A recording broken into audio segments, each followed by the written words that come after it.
আলহামদুলিল্লাহ রাব্বিল আলামিন ওয়াসসালাতু ওয়াসসালামু আলা নবিয়িল আমিন ওয়া আলা আলিহি ওয়া সাহবিহি আজমাইন ওয়া বা'দ। যে পড়ি আমরা বিসমিল্লাহির রহমানির রহিম, আমরা পড়ছিলাম শাইখুল ইসলাম মুহাম্মদ বিন আব্দুল ওয়াহাব রাহমাতুল্লাহ আলাইহির কিতাব কাশফুশ শুবহাত। আলহামদুলিল্লাহ আমরা একটা বিরাট অংশ পড়েছি। গত পর্বে যেখানে ছিল যে এদের সন্দেহ, যারা যে সমস্ত সন্দেহ করে, সন্দেহের কারণগুলি কিছুটা আমরা বুঝতে পেরেছি আলহামদুলিল্লাহ। আমরা এদের শাইখুল ইসলাম এখন উল্লেখ করবেন, ওদের কিছু সন্দেহ উল্লেখ করবেন এবং মুজমাল এবং মুফাসসাল জবাব দিবেন। সংক্ষিপ্ত জবাব দিবেন, তারপরে বিস্তারিত জবাব দিবেন। সংক্ষিপ্ত জবাব এবং বিস্তারিত জবাব দিবেন ইনশাআল্লাহ। তো আসি ইনশাআল্লাহ আমরা কিভাবে সংক্ষিপ্ত জবাব দেওয়া যায় কিছু সবসময় রেখে রাখবেন। জবাব দিয়ে শিখলে সুবিধা আছে, পরবর্তীতে বেদাতীদের সন্দেহ কাছাকাছি ঘুরে ফিরে আপনাকে এই জায়গায় আসতে পারবেন জবাব দিতে, যে তোমার এই প্রশ্নের জবাব সংক্ষিপ্ত আগে শোনো, পরে বিস্তারিত শোনো। বুঝে আছে? সবসময় দেখবেন যে আপনি ওদের সন্দেহের কাছাকাছি। বর্তমানে বেশিরভাগ মানুষকে আমি দেখছি সন্দেহের মূল কারণ হচ্ছে ইচ্ছা করে গোয়ার্তুমি করা। বুঝে আসছে? দেখবেন অনেক মাসালাতে ইচ্ছা করে গোয়ার্তুমি করে, কোনো দলিল নেই, তাদের পক্ষে কোনো তাফসিরও নাই, হাদিসও নাই, কোনো আলেমও বলে নাই, কিন্তু নিজে পক্ষ বানিয়ে নিচ্ছে, নিজে একটা দলিল বানিয়ে নিচ্ছে। কেন? তার এটা জিততে হবে, এই ময়দানে তাকে জিততে হবে, এই একটা টেন্ডেন্সি কাজ করে। এখানে হক নেওয়ার টেন্ডেন্সি কাজ করে না। এই জন্য এখানে মোনাজারা করা বিটা। যারা ডিবেট করে, এরা এই পর্যন্ত কি বলছে, ডিবেট করে কারো হারাই দিয়ে তারে সহিহ আকীদা আনতে পারে না, কারণ সে আগে থেকে সিদ্ধান্ত নিয়ে রাখছে যেমনি হোক আমি জিতবো। এই জন্য আমাদের দায়িত্ব হচ্ছে ওমা আলাইনা ইল্লাল বালাগুল মুবিন, স্পষ্ট করে বলে দেয়া। আর আমাদের দায়িত্ব হচ্ছে হুজ্জত কায়েম করা। এরপরে ছেড়ে দেন, এত বেশি পাগল হওয়ার দরকার নাই। ওমা আলাইকা আল্লাহ ইয়াজ্জাক্কা, বরং যারা শুনতে চায় তাদেরকে শুধু শোনাবো। কিন্তু কোনো আয়াতিনা, আল্লাহ তাআলা বলছেন যে শুনতে চায় তাকে শুধুমাত্র শোনাবেন, যে শুনতে চায় না তারা শোনানোর কোনো দরকার নেই। তো সেই হিসাবে আমাদের শাইখুল ইসলাম মুহাম্মদ বিন আব্দুল ওয়াহাব রাহমাতুল্লাহ আলাইহি তিনি প্রথমেই ওদের সন্দেহগুলির একটা মৌলিক জবাব দিবেন, পরে বিস্তারিত জবাব দিবেন। আসেন প্রথম মৌলিক জবাবটা কি? হ্যাঁ, وأنا أذكر لك أشياء مما ذكر الله تعالى في كتابه جوابا للكلام احتج به المشركون في زماننا علينا فنقول جواب أهل الباطل من طريقين مجمل ومفصل. أما المجمل فهو الأمر العظيم والفائدة الكبيرة لمن عقلها، وذلك قوله تعالى هو الذي أنزل عليك الكتاب منه آيات محكمات هن أم الكتاب وأخر متشابهات. وقد صح عن رسول الله صلى الله عليه وسلم أنه قال إذا رأيتم الذين يتبعون ما تشابه منه فأولئك الذين سمى الله فاحذروه. مثال ذلك إذا قال لك بعض المشركين ألا إن أولياء الله لا خوف عليهم ولا هم يحزنون، أو إن الشفاعة حق، أو إن الأنبياء لهم جاه عند الله، أو ذكر كلاما النبي صلى الله عليه وسلم يستدل به على شيء من باطل وأنت لا تفهم معنى الكلام الذي ذكره فجاوبه. ها، إن الله تعالى ذكر لنا في كتابه أن الذين في قلوبهم زيغ يتركون المحكم ويتبعون المتشابه. وما ذكرت لك من أن الله ذكر أن المشركين ينكرون الربوبية وأنه كفرهم بتعلقهم على الملائكة أم الأنبياء أو الأولياء مع قوله هؤلاء شفعاؤنا عند الله، وهذا أمر محكم لا يقدر أحد أن يغير معناه. وما ذكرته أيها المشرك من القرآن أو كلام رسول الله صلى الله عليه وسلم لا أعرف معناه، ولكن أقدر أن كلام الله لا يتعارض، وأن كلام النبي صلى الله عليه وسلم لا يخالف كلام الله عز وجل، وهذا جواب جيد سليم، ولكن لا يفهمه إلا من وفقه الله تعالى. ولا تستهزئه فإنه كما قال تعالى وما يلقاها إلا الذين صبروا وما يلقاها إلا ذو حظ عظيم ইফ বিসমিল্লাহির রহমানির রহিম।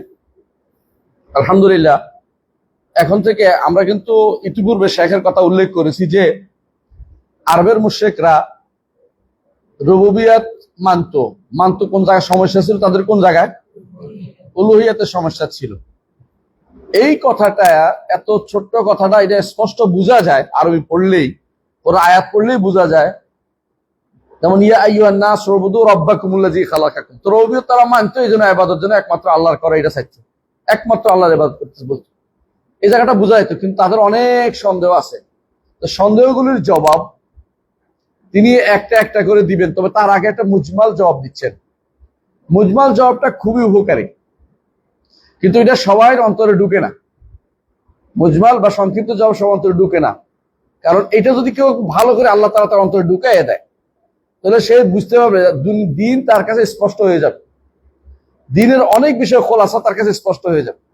আজ আপনি দেখবেন অনেক মানুষ বিভিন্ন রকম বিভ্রান্তি নিয়ে আসতেছে। এই বিভ্রান্তিগুলির মূল কারণ হচ্ছে সে উসুল জানে না, আসল জানে না। মূল জিনিস তার আগে ভুল করে আসছে, এখন সন্দেহের মধ্যে ঘুরপাক খাচ্ছে। ফাহুম ফি রাইবিহিম ইয়াতারাদ্দাদুন, সন্দেহের মধ্যে তারা ঘুরপাক খাচ্ছে। যদি তারা মূল জিনিসটা ঠিক রাখতো তাহলে এই সমস্যাটা হইতো না। মূল জিনিসটা কি দেখেন, সেটা হচ্ছে আল্লাহ তাআলা কোরআনে কারীমে কিছু আয়াত নাজিল করেছেন মুহকাম, কিছু আয়াত আছে মুতাশাবিহ। তাশাবু আবার দুই প্রকার, একটা হচ্ছে বুঝায়, মানে অর্থটা কোনোভাবেই অর্থটা বোঝা যাচ্ছে না। আরেকটা হচ্ছে অর্থটা বোঝা যায়, তবে এটাকে বুঝতে হলে মুহকামের কাছে নিতে হবে, তখন বোঝা যাবে। কথা বুঝাতে পারছি? আমরা একটা উদাহরণ দিয়ে বুঝতে পারবেন। ধরেন কোরআনে কারিমে আল্লাহ তাআলা বলছে ইন্না আনজালনাহু অথবা ইন্না আতাইনাকা, বহু বচন ব্যবহার করছে না?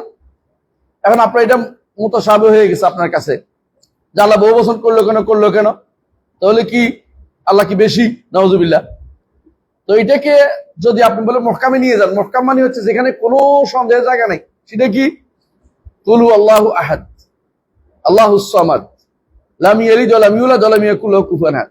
এখন আপনি কোন জায়গাতে আপনি ব্যাখ্যা করবেন? যেখানে মুতাশাবিহ হয়েছে সেটাকে কিসের মতো করবেন? মুহকামের মতো করবেন। মুহকামটাকে মুতাশাবিহের মতো করার কোনো সুযোগ নেই। ঠিক ধরেন আল্লাহ তাআলা কোরআনে কারীম বলছেন, একখানে বলছেন সুপারিশ নাই, এমন একদিন আসার আগে যেদিন বন্ধুত্ব নাই, সুপারিশ নাই, কোরআনে বলছে এটা। আবার অন্য জায়গায় বলছে যে ওয়ালা ইয়াশফাউন, আল্লাহ তাআলা সুপারিশ আছে বলছে অন্য জায়গাতে। তো কোথাও সুপারিশ আছে, কোথাও সুপারিশ নাই বলছে।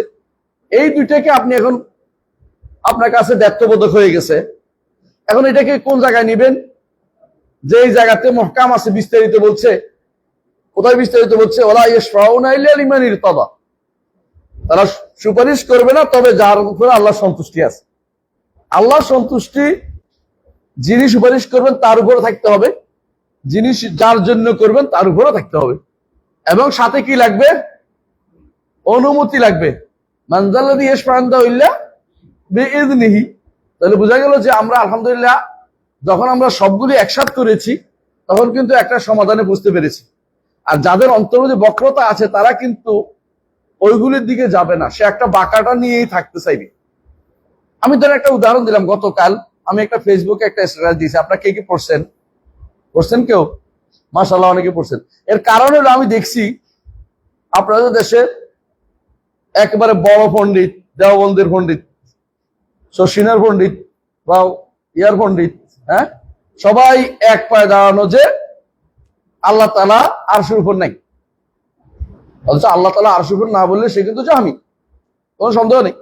সালফে সালেহ তাকে জাহামিই বলতেন। এদের রদ যারা করেছে সবাই এটার রদ করেছে, বই লিখেছে, এটা একটা দুইটা না, এটার জন্য ডজন খানিক বই আছে এটার উপরে। এত বই লিখেছে যে এই বিষয়টা রদ করার জন্য, এই বিষয়টা আপনার মধ্যে পাওয়া যায়, আমি আপনাকে কি করবো? আপনি ইমানদার বলতে পারি, আপনি আহলুস সুন্নাত বলতে পারি। আপনি তো শিয়াদের থেকেও খারাপ হয়ে গেছেন, কারণ জাহামি তো আরো খারাপ। জাহামিরা সাধারণ শিয়ার থেকেও খারাপ। সাধারণ শিয়া তো আমরা বলি বিদআতি, আর যারা রাফিজি শিয়া তাদেরকে আমরা ইমানদার মনে করি না। তাহলে সাধারণ শিয়াদের থেকেও খারাপ অবস্থায় গেছে কারা? এই জাহমিরা। অথচ তারা মনে করে যে আল্লাহ তাআলা উপরে নাই। কিভাবে মনে করতেছে দেখেন, আল্লাহ তাআলা বলতেছেন, যখন জিজ্ঞাসা করা হয়েছে যে ঈসা আলাইহিস সালাম সম্পর্কে, যে বার রাফাহুল্লাহু ইলাইহি, আল্লাহ বলছেন বরং আল্লাহ তাকে তার দিকে উঠিয়ে নিয়েছেন। আচ্ছা বলেন তো, উঠিয়ে নিলে কি নিচের দিকে নেয়? উপরের দিকে, তার দিকে উঠিয়ে নিয়েছেন, দিক তো হয়ে গেছে। যতই কিভাবে অনুবাদ করবে এটারে, আর কোনো অনুবাদ করার কি সুযোগ আছে এটারে? আল্লাহ তাকে তার দিকে উঠিয়ে নিয়েছেন। এখন যদি বলতেন যে না আল্লাহ তাআলা তাকে নিচের দিকে নিয়ে গেছে, তাহলে কইতাম তো তার দিকে আল্লাহ নিচে, কথার কথা। বলছে আপনিও বলেন যে আল্লাহ তিনি কোথায়? ঈসা আলাইহিস সালাম কোন আসমানে? চতুর্থ আসমানে। তাহলে উপরে হইলো না? উপরের দিকে হওয়াটাই তো এটা হলো, তো কি এটা হলো মূল অর্থ, বুঝাই যাচ্ছে। এখন আপনি সন্দেহ নিয়ে আসছেন। সন্দেহ কি? আল্লাহ তাআলা ইব্রাহিম আলাইহিস সালাম বলছেন যে ইন্নী যাহিবুন ইলা রাব্বি সাইয়াহদিন, আমি আমার রবের দিকে যাব, তিনি আমাকে পথ দেখাবেন। তো রবের দিকে তো সিরিয়াতে তিনি ছিলেন, সুতরাং সিরিয়া কি রবের জায়গা নাকি? সন্দেহ তৈরি করছেন বসে বসে। এটার জবাব কি? এটা জবাব তো সোজা জিনিস। কি জবাব এটার? কারণ ইন্নী যাহিবুন ইলা রাব্বি, এইটা কখন বলা হয়েছে এ নিয়ে মতভেদ আছে। ইমাম তাবারি বলতেছেন, বাগাবী বলতেছেন, কুরতুবী বলতেছেন যে সম্ভবত এটা তাকে যখন আগুনে ফেলা হচ্ছে তখনই বলেছে। কারণ তিনি যদি মরে যান, কার কাছে যাবেন? সবাই মরে গেলে আমরা আমাদের রবের কাছে ফিরে যাই, ইন্না লিল্লাহি ওয়া ইন্না ইলাইহি রাজিউন। সেই হিসাবে মরে গেলে আল্লাহর কাছে এটা বোঝা হচ্ছে। এটা একটা তাফসীর, আমরা এটা বাদে দিলাম। আর একটা তাফসীর কি? তিনি হিজরত করবেন। সমস্ত যারা আহকামুল কোরআন লিখছে সবাই এটাই বলেছে, এই আয়াত হচ্ছে হিজরতের দলিল। জগতে প্রথম হিজরত করেছে ইব্রাহিম আলাইহিস সালাম, তার পরিবার নিয়ে, ইমানদারদের নিয়ে প্রথম হিজরত করেছেন। এই আয়াত হচ্ছে হিজরতের দলিল। যে হিজরতের দলিল হয়ে থাকে, তাহলে ইলা রব্বি আইলা মাকানিন আবুদু রব্বি, এমন জায়গাতে যেখানে আমার রবের ইবাদত করতে পারি। এই তাফসীর আমি বানাই না, এই তাফসীর সমস্ত মুফাসসিররা করছে। সমস্ত মুফাসসিররা কেউ বলে নাই যে এর অর্থ এটা যে আল্লাহ তাআলা ওইদিকে আছে, ওইদিকে যাইতে বলছে, এটা কেউ বলে নাই এক পর্যন্ত। আলহামদুলিল্লাহ, আল্লাহর নেয়ামত এটা যে মুফাসসিররা এত বড় গাঁজাখুরি গল্প, গাঁজা খায় নাই, মানে গাঁজা খায় নাই, 2 নম্বর জিনিস খায় নাই যে মস্পসা কথা বলতো। তারা এগুলো একেবারে, তাদের মাথার ভিতরে অন্তত বিদ্যা আছে, বুদ্ধি আছে। কিন্তু জাহামির মাথার ভিতরে এটা নাই, দেওবন্দি জাহামির মাথার ভিতরে এটা নাই। হ্যাঁ, দেওবন্দি জাহামির মাথার ভিতরে নাই। আবার বাংলাদেশি আপনার হ্যাঁ হ্যাঁ চর সিনার, চর মুনাই, এদের মাথার ভিতরে এটা নেই। কারণ তাদের মাথার ভিতরে হঠাৎ করে ঢুকছে। এখন সে তাসাবু নিয়ে দৌড়াবে, মোতাসাবে নিয়ে আটকাতে চেষ্টা করতেছে। আর বেটা মোতাসাবে দিয়ে আপনি মুহকামকে কেমনে আটকাবেন? আল্লাহ তাআলা বলছেন মুহকামকে গ্রহণ করতে মোতাসাবেকে তা আলেমের কাছে আছে। আপনি মোতাসাবে ধরে রাখছেন, মুহকাম ধরতেছেন না।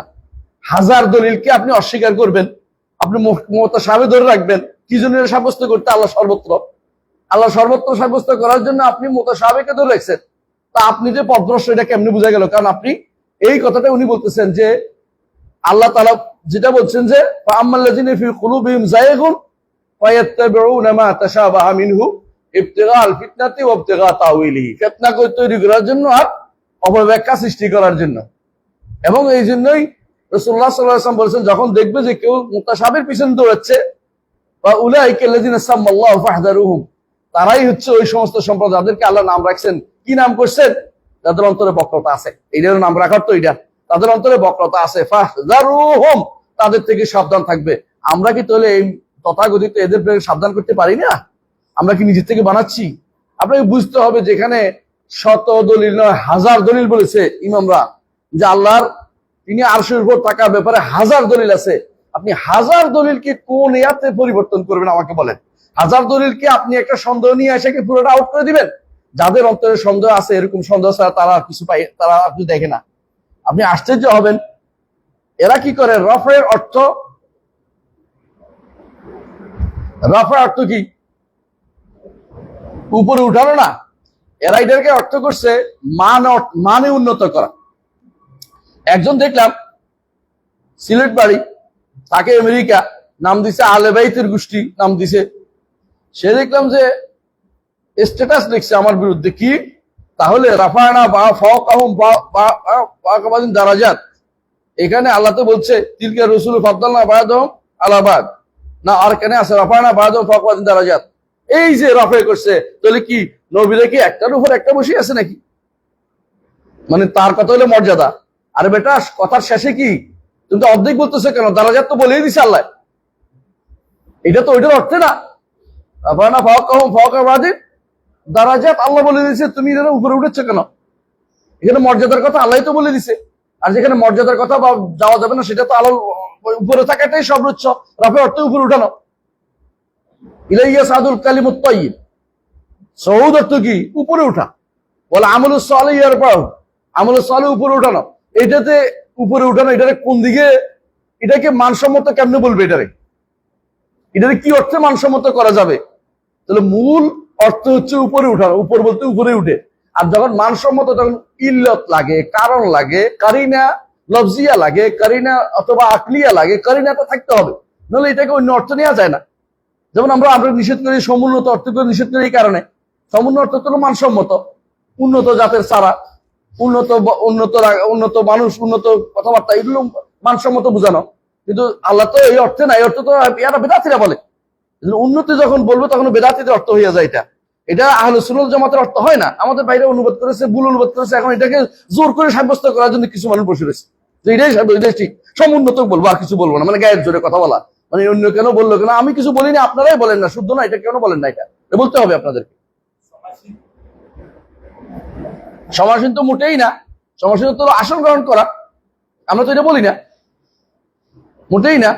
কর্তৃত্ব করা, সমাসীন করা অথবা এগুলি কোনটাই অর্থ না। একমাত্র অর্থ হচ্ছে উপরে উঠান, উপরে উঠা। আল্লাহ তাআলা উপরে উঠেছেন, কারণ আলা ওয়ারতাফা সাহাদা সবগুলো অর্থ উপরে উঠা, ঊর্ধ্বে উঠা, উপরে উঠা।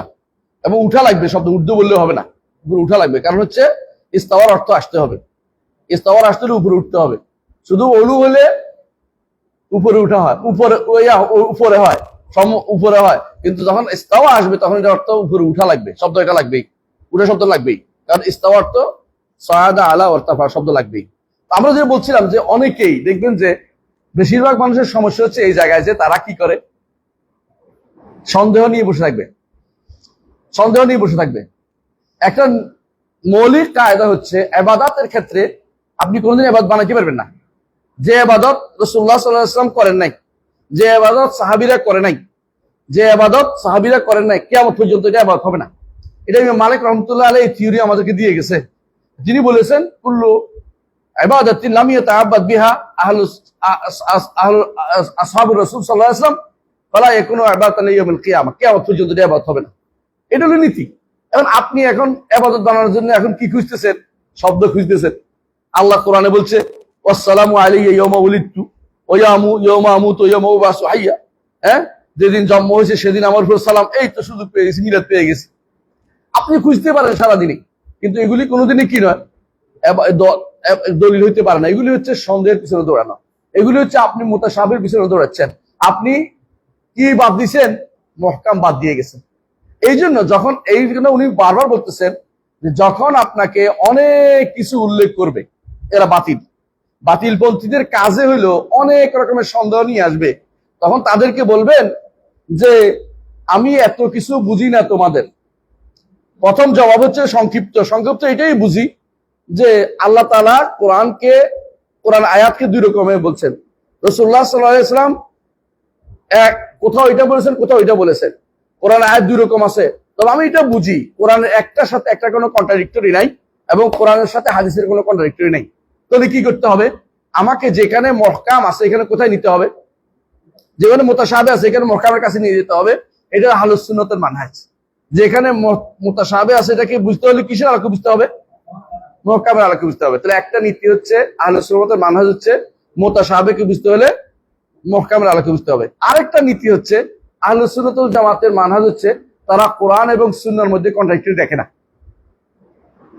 এবং তারা কোরআন এবং হাদিস সহিহ হাদিসের মধ্যে কোনো কন্ট্রাডিক্টরি দেখে না। কোরআন এবং সহিহ সুন্নাহর মধ্যে কোনো কন্ট্রাডিক্টরি হইতে পারে না, তেমনি ভাবে সহিহ সুন্নাহ এবং সহিহ সুন্নাহর মধ্যে কোনো কন্ট্রাডিক্টরি হইতে পারে না কোরআন এক আয়াত আরেক আয়াতের কন্ট্রাডিক্টরি হতে পারে না। এই দ্বিতীয় কন্ট্রাডিক্টরি ব্যাপারে তাদের নীতি এটা। তাহলে দুই নীতি যদি আপনি সারা জীবন ঠিক রাখেন, তাহলে আপনি কিন্তু আর কোনোদিন পথভ্রষ্ট হবেন না। সুবহানাল্লাহ। আমি একবার এই কিছুদিন আগে গেলাম, গত সপ্তাহখানেক আগে সম্ভবত, একজনে গেছি, ইয়াতে গেছি, ইউজিসি গেছি, বিশ্ববিদ্যালয় মঞ্জুরি কমিশন। একজনের মাথার ভিতরে এতগুলি সন্দেহ হয়ে বসে রয়েছে, যেটাই বলি সে আরেক সন্দেহ আনে, যেটা বলি আরেক সন্দেহ আনে। সন্দেহকে কেন করছেন? সন্দেহকে মাথা করছেন কেন? আপনি তো কোরআন দলিল ভিত্তিক কাজ যাবেন, কিন্তু সে সন্দেহকে চিন্তা নিয়ে সারাদিন সন্দেহ নিয়ে থাকে। যারা সন্দেহ নিয়ে চিন্তা করে সে কিন্তু কোনো হেদায়েত পায় না, কারণ তার মাথার ভিতরে সন্দেহ ঘুরতে থাকে। ইবনে কাইয়িম রাহমাতুল্লাহ আলাইহি যখন ইবনে তাইমিয়ার সাথে দেখা করছেন প্রথম, অনেকগুলি প্রশ্ন করতেছে, কেবল এই প্রশ্ন এই প্রশ্ন এই প্রশ্ন। তো ওস্তাদ বুঝছে যে ছেলের মাথার ভিতরে শুধু সন্দেহ। তখন তিনি একটা ওসিয়ত করেছিলেন যে তোমার অন্তরকে করবা আয়নার মতো, তোমার অন্তরকে স্পঞ্জের মতো করিও না। আয়নার ভিতরে ময়লা দেখা যায়, আর স্পঞ্জ হইলে ময়লা গিলে ফেলে। স্পঞ্জে কি করে? ময়লা গিলে ফেলে। স্পঞ্জে কিন্তু ময়লা দেখা যায় না, শুধু কেউ অ্যাবজর্ব করে, শুধু টেনে নেয়। তুমি সন্দেহগুলো সব মাথায় ঢুকাইছো, কিন্তু তুমি স্বচ্ছ কিছু মাথার ভিতরে তোমার নাই। যদি নীতিগুলো মাথায় থাকতো যে ইবাদতের ক্ষেত্রে মূল নীতি কি, তাহলে তুমি এই প্রশ্ন করতে দরকার ছিল না। এদের মূল নীতি এটাই থাকা উচিত যে ইবাদতের ক্ষেত্রে দলিল ভিত্তিক ইবাদত করতে হবে। দলিল নাই ইবাদত নাই, দলিল নাই ইবাদত নাই, এটা শিখতে হবে আগে। এবং দলিল নাই কোনো কিছু সাব্যস্ত করা যাবে না ইবাদতের ক্ষেত্রে। এই নীতি যদি ঠিক থাকতো তাহলে এই সমস্ত সন্দেহ কোনোটাই আসতো না। তো উনি বলতেছেন এটা যে আমার কাছে যখন তারা অনেক রকমের সন্দেহ নিয়ে আসবে, আল্লাহর কিতাবের থেকে অনেক দলিল আমি তোমাদের উত্তর দিব যে বর্তমান মুশরিক কেন এখনো মুশরিক যারা আছে বাংলাদেশে, একটা দুইটা নাকি, যারা সর্বেশ্বরবাদের কায়েলেরা কি মুশরিক, আমরা আপনাদের পড়েইছি, তাই না? এবং যারা আল্লাহ ছাড়া কেউ কিছু করতে পারে বিশ্বাস করে তারা কি মুশরিক, কোনো সন্দেহ নেই। এবং যারা মনে করে কেউ গায়েব জানে তারা কি মুশরিক। কেউ যদি কোনো তাদের গাউস কুতুব বলি আব্দালি বিশ্বাস করে তারা কি মুশরিক, কোনো সন্দেহ নেই। কারণ তারা শিরিক করে। কিভাবে শিরিক করে? এগুলি কার কাজ? আল্লাহর কাজ। তারা ভাগ করে দিয়েছে, অলিরে গাউসেরে কুতুবেরে, হ্যাঁ, এগুলি ভাগ ভাগ করে দিয়ে দিছে। এই জাতীয় জিনিসগুলো যারা দিবে তারা তো শিরিক করতেছে। এদেরকে আমভাবে ব্যক্তিকে বলা হয় না, কিন্তু যারা এটা করে তারাই মুশরিক। সেই হিসেবে তিনি বলতেছেন বর্তমান সময় মুশরিকরা যে সমস্ত সন্দেহ নিয়ে আসে, এগুলি ঠিক আগেকার মুশরিকদের সন্দেহের চেয়ে কোনো বাইরে কিছু না। তারাও সুপারিশের কথা নিয়ে আসবে, তারাও আল্লাহর নৈকট্যের কথা নিয়ে আসবে। এগুলি তাদের হচ্ছে এগুলি মূল সম্পদ, তারা এগুলি নিয়েই চলতে চায়। তো এগুলির ব্যাপারে যখন আপনার কাছে নিয়ে আসবে অনেক কিছু, তখন আপনি বলবেন দুই রকমের জবাব দিব তোমাকে। কিরকম জবাব দিব? দুই রকম। প্রথম হচ্ছে মুজমাল। এই মুজমাল অর্থ হলো সংক্ষিপ্ত, এটা একই, এটা শুধু এটার উত্তর না, সমস্ত প্রশ্ন উত্তর এটা, সমস্ত প্রশ্ন উত্তর এটা। সেটা কি? এক নম্বর উত্তর হচ্ছে, বলছে ওয়াহুয়াল আমরুল আযীম, এটা বড় জিনিস, বিশাল বিপদ, যদি এটা তোমার অন্তরে ধারণ করতে পারো। ওয়াল ফায়দাতুল কাবীরাতুল লিমান আকালাহা, যে কেউ এটা ধারণ করতে পারবে, অন্তরের মধ্যে ধারণ করতে পারে, এক আকলে ঢুকাইতে পারবে, এটা তার অনেক উপকার দিবে। ওয়াযালিকা কাউলুহু তাআলা, এটা হচ্ছে আল্লাহ তাআলার বাণী, ওয়াল্লাযী আনজালা আলাইকাল কিতাবা মিনহু আয়াতুন মুহকামাতুন হুন্না উম্মুল কিতাব ওয়া উখারু মুতাশাবিহাত, তিনি তোমার উপরে নাযিল করেছেন এমন সব আয়াত কিতাব যার কিছু আছে কি মুহকাম আয়াত, আর কিছু আছে মুতাশাবিহ আয়াত। এই যে আয়াতটা পুরোটা পড়লে বুঝবেন কত দরকার। এরপরে কি বলছে? হ্যাঁ, ফাআম্মাল্লাযিনা ফি কুলুবিহিম মারাদুন, যাদের অন্তরে মারাদ আছে, মারাদ বুঝছেন তো, হ্যাঁ, রোগ আছে। ফাআম্মাল্লাযিনা ফি কুলুবিহিম যায়গুন, বক্রতা আছে। ওই যে আগে যে এখানে যায়গ বলছে, ওই যে আমরা সূরা বাকারার শুরুতে বলছি মারাদ আছে, একই জিনিস। কালবুল মারিদ বলে এদেরকে, যে অন্তরের ভিতরে সন্দেহ এবং সংশয় প্রবৃত্তি আছে, এটা হচ্ছে কলবে মারিদ। যে অন্তরের ভিতরে সন্দেহ সংশয় এবং যে অন্তরের ভিতরে প্রবৃত্তি দানা বেঁধে বসে আছে, এরা হলো কালবুল মারিদ, রোগ আক্রান্ত অন্তর। যার অন্তরে বক্রতা আছে, আগে থেকে বাঁকা হয়ে আছে, সোজা হবে কি করে? তখন কি করে? ইয়াত্তাবিউনা মা তাশাবাহা মিনহু, যখন সে শিখে অনুসরণ করে কোনটা আর মুতাশাবিহ, হ্যাঁ, ইয়াত্তাবিউনা তাশাবাহা মিনহু ইবতিগাল ফিতনাতি ওয়া ইবতিগা তাউইল, ফিতনা চায় আর তাউইল চায়। ওমা ইয়ালামু তাউইলা ইল্লাল্লাহ, এ তাউইল কে জানে? আল্লাহ। ওয়ারাসিখুনা ফিল ইলমি ইয়াকুলুনা আমান্না বিহি, রাসিখুন যারা দ্বীনের ইলমের মধ্যে যারা মজবুত, তারা কি বলে? ঈমান এনেছি। কুল্লু মিন ইনদি রাব্বিনা, সবই আমার রবের কাছ থেকে এসেছে। এর অর্থ কি? সবই আমার রবের কাছ থেকে এসেছে, সন্দেহ আছে তো কেন বলছে এটা? মানে যেহেতু রবের কাছ থেকে এসেছে, ঈমান আনতেই হবে এটার উপরে। এবং রবের কাছ থেকে আসার কারণ এটা বলতে হবে যে এইটার মধ্যে পরস্পর বিরোধিতা নাই। আফালা ইতাদাব্বারুন কোরআন, আম আলা কুলুবিন আকফালুহা। আবার আল্লাহ বলতেছেন যে ওয়ালাউ কানা মিন ইনদি গায়রিল্লাহি লা ওয়াজাদু ফি ইখতিলাফান কাসীরা। আল্লাহর কাছ থেকে আসছে বলেই ইখতিলাফ নাই বলতে হবে, যে আয়াতগুলিতে পরস্পরের মধ্যে কোনো ইখতিলাফ নাই। মুতাশাবিহ এবং মুহকামের মধ্যে বিরোধ হইতে পারে না। তো বিরোধ হলে বুঝতে হবে কি করে? মুতাশাবিহকে মুহকামের কাছে নিয়ে বুঝতে হবে। যখনই কোনো জায়গাতে মুতাশাবিহ হবে তখন বলতে হবে এটা আহলুস সুন্নাত ওয়াল জামাতের আকীদা, এখানে কোনো সন্দেহ নাই। কি করতে হবে? মুতাশাবিহের আলোকে ঠিক করতে হবে আমাদেরকে। যেই ব্যক্তি এই জিনিসটা ধারণ করতে পারে সে পথভ্রষ্ট হবে না, সে পথভ্রষ্ট হবে না। পথভ্রষ্ট কারা হয় দেখেন, বর্তমান সময়ে যারা হাদিস অস্বীকার করে তাদের সমস্যাটা কি বলেন তো? তারা মনে করে কোরআনের সাথে হাদিসের কি আছে? বিরোধ আছে। কিছু বিশ্বাস করেছেন তো? অনুরূপভাবে যারা যারা অনেক বেদাতি যারা আছে এদের বড় কারণ হচ্ছে এরাও কিন্তু মনে করে কোরআনের সাথে হাদিসের বিরোধ আছে, আবার মনে করে হাদিসের বিরোধ বসে রয়েছে। অথচ মূলত সহিহ হাদিসের ইমাম শাফি বহু আগেই বলে গেছেন সহিহ হাদিস একটার বিরুদ্ধে কোনদিন বিরোধী হইতে পারে না। সহিহ হাদিস একটার বিরোধী কোনদিন হয় না, বরং কোনোটা কোনো সাইডে হবে, এটা ওই সাইডে, এটা এই সাইডে, কোনটা মানসুখ কোনটা নাসিখ হইতে পারে, কিন্তু পরস্পর বিরোধী হইতে পারে না। বুঝে আসছে কথাটা? তো এখানেও তিনি বলতেছেন এটা, যে এই কথাটা সবসময় মাথায় রাখবেন আপনারা, যে যখনই কোনো সন্দেহ আসে তখন বলবেন যে সন্দেহটা তো আসছে কিন্তু আমার কাছে কি আছে? মুহকাম আছে। এইটা সন্দেহ আসছে মুতাশাবিহের কারণে, কিন্তু আমার কাছে কি আছে? মুহকাম আছে। ওই মুহকামটা আমি যদি কোনো মুহকামটা ধারণ করি আর মুতাশাবিহকে ওইটার আলোকে বুঝি তো আমার সন্দেহ থাকার কথা না। বুঝে আসছে কথাটা? এই চিন্তাটা সবসময় করতে হবে। এই জন্য তিনি বলতেছেন যে এরা অনেক কিছুই তোমার কাছে উল্লেখ করবে, এরা বেদাতিরা যখনই বেদাতিরা এগুলো উল্লেখ করবে তখন একটা জবাব দিবেন যে এটা দুই রকমের জবাব হতে পারে। একটা সংক্ষিপ্ত জবাব, সেটা কি? যে আল্লাহর বাণী সেটাতে আল্লাহর বাণী তিনি বলছেন যে কিছু মুহকাম আছে, কিছু মুতাশাবিহ আছে। যারা মুতাশাবিহের পিছনে ঢুকে তাদের ব্যাপারে আল্লাহ কি বলছেন, রাসূল কি বলছেন? এরা হচ্ছে যাদের কথা আল্লাহ বলছে অন্তর্বক্রতা আছে, ফায়দারুন, তাদের থেকে সাবধান থাকতে হবে। যদি আমরা এদের থেকে সাবধান থাকবো, এই বাতিলপন্থীদের সাথে আমরা বাতিলপন্থীর পথে যাব না, এদেরকে প্রথম এই জবাবটা দিতে হবে। আচ্ছা, এরপরে কি বলতে হবে? যে এখানে কি মুহকাম মুতাশাবিহ আছে বুঝাই বলছেন। আপনার অন্তরে হয়তো আসছে যে, ধরেন কথার কথা একদম বললো যে আল্লাহ বলছে ইন্নাল্লাযীনা ক্বালু রাব্বুনাল্লাহু সুম্মা ইসতাকামু, যারা বলে যে আমাদের রব আল্লাহ, তারপর এর উপর দৃঢ় থাকবে, তাদের কোনো ভয় নাই, ফালা খাউফুন ওয়ালা হুম ইয়াহজানুন। বেদাতীরা বলে যে উলুহিয়তের কথা তো বলে না, রুবুবিয়তের কথাই তো বলে পার করে দিছে। জবাব কি? আমাদের কাছে এটা স্পষ্ট, বহু নসে আসছে যে এরা রুবুবিয়ত স্বীকার করতো। তাহলে আপনার জবাব কি? আপনি ভুল বুঝছেন, এর পরের অংশ পড়েন নাই। সুম্মা ইসতাকামু, এইটাই হচ্ছে রুবুবিয়তকে যথাযথভাবে মানে চলেছে। রুবুবিয়তকে যথাযথ মানতে হলে কি করতে হয়? এর দাবি কি? উলুহিয়ত মানা। সুতরাং আপনি যেহেতু রুবুবিয়তকে মানছেন, উলুহিয়ত মানেন নাই, আপনি কিন্তু ইস্তেকামত নাই, একমাত্র আল্লাহর ইবাদত করেন নাই, ইস্তেকামত হয় নাই আপনার। সুতরাং আপনার কথার ভিতরে জবাব আছে, আপনি দেখেন নাই। আবার দেখো, বেদাতীরা আরেকটা দলিল হচ্ছে আল্লাহ কবরে জিজ্ঞাসা করবেন মান রাব্বুকা ওমা দীনুকা মান নাবিয়ুকা মান ইলাহুকা, জিজ্ঞাসা করবেন না। কি জবাব এটা? আল্লাহ মান রাব্বুকাই শুধু জিজ্ঞাসা করবেন, সাথে কি জিজ্ঞাসা করতেছেন? ওমা দীনুকা মান নাবিয়ুকা। এটাই তো হচ্ছে উলুহিয়ত।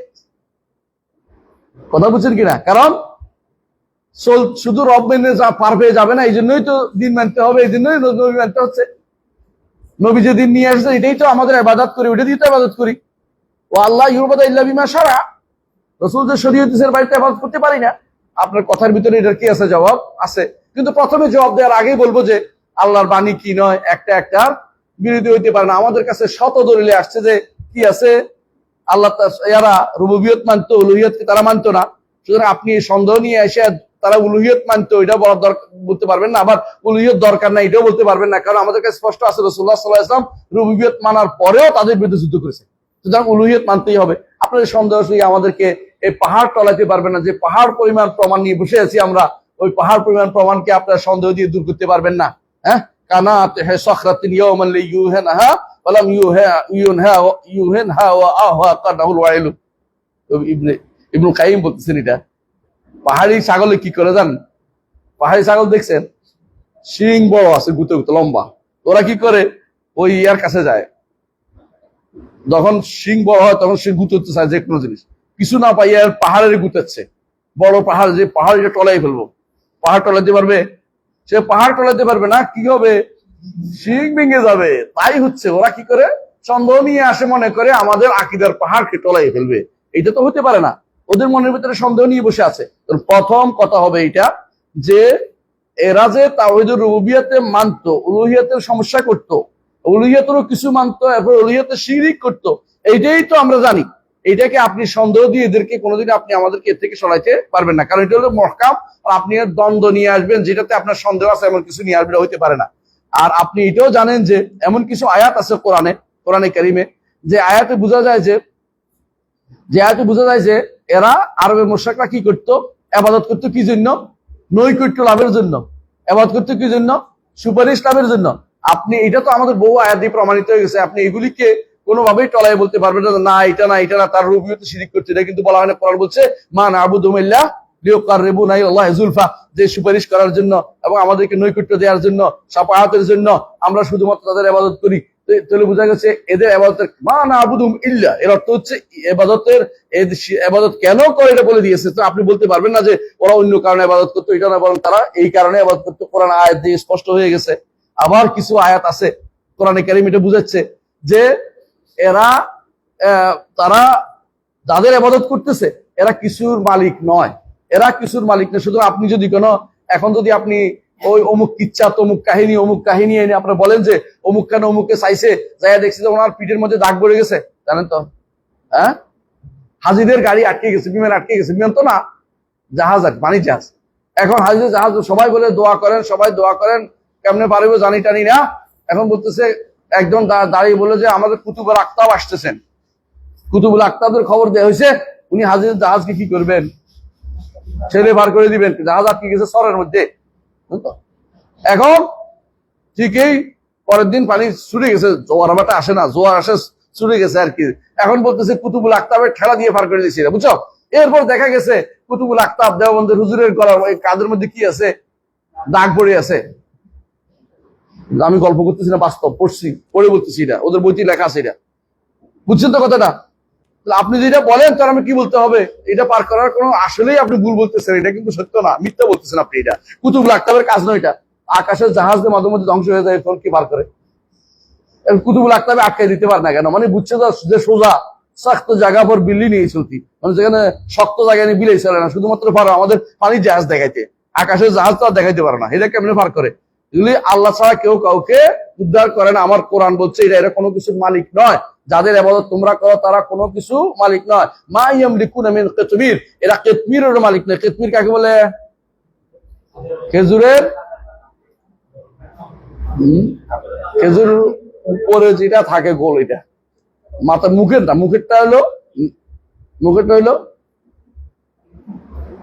মুখেরটা কি, গতটা হলো নাকির, আর যেটা ফাতিল, আহসানতা, ফাতিল, ওলা ইউজলামুনা ফাতিলা বলে না, ফাতিল। তাহলে দেখা গেছে যে একটাও আজান দিয়ে দিচ্ছে না, আল্লাহু আকবার। তাহলে আমরা এই বিষয়ে আরো আলোচনা করার দরকার আছে, এই জন্য থাকুক। হ্যাঁ, ইনশাআল্লাহ। সুবহানাকাল্লাহু ওয়া বিহামদিকা আশহাদু আল্লা ইলাহা ইল্লা আনতা আস্তাগফিরুকা ওয়া আতুবু ইলাইক। আসসালামু আলাইকুম ওয়া রাহমাতুল্লাহি ওয়া বারাকাতুহু।